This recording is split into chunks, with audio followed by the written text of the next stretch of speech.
we all know about the run and shoot, and now we see offenses 5 wide all the time now, and we see spread them out. Certainly at college. How you see that? It's funny how you see it. And, now you've got Atlanta coming in with, take a look at all the metrics, and we had Kurt Warner on in hour number 1. Their numbers are akin to, if not in some ways better, over a 16-game season than the greatest show on turf. Right. Do you see your offense from the Oiler days in some of these offenses? A ton of it. I see it in New England's offense. I see it throughout the league. A lot of our pass concepts, especially from 4 wideouts, all the different switches and zone and reads and different things like that. Yeah, I see all of that. And back when we were doing it, it was like this is some kind of pop gun offense, and this thing will never work in the league. But what they've been able to do is take the good things out of it and incorporate it into offenses today. But you also have these big hybrid tight ends that can run down the field like wide receivers, so you always have a tight end on the field. And that was the drawback of our offense. We didn't have a tight end on our roster.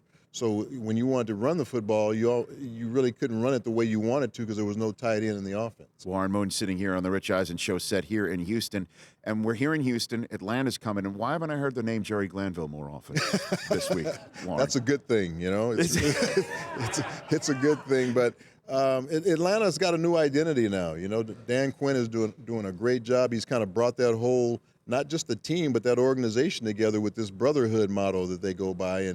And that team really seems to love one another. They seem to enjoy being around one another. Mm-hmm. And it's something I think he got from being in Seattle for those number of years that he was there as defensive coordinator. He saw how close that football team was, and it took them to a championship. And he's kind of doing the same thing there in Atlanta. Well, I mean, we've been here now. This is our 6th hour of a 15-hour week. Haven't heard many people pounding the table saying Atlanta's going to win. LaDainian Tomlinson was here at the end of the show yesterday and thinks they're going to win. Flat out said it. What do you think?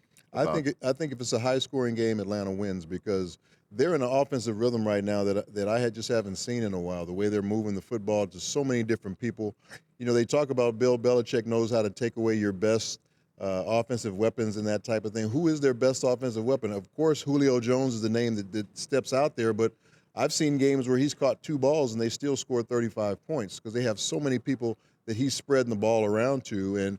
And Matt's doing a great job of not only going to his first and second read, he's going third and fourth read. And those running backs, when you get them in space and he throws them the football outside the backfield, they make huge plays, too. So they make you defend the whole football field, Atlanta's offense. The Rich Eisen Show, weekdays at noon Eastern on Audience.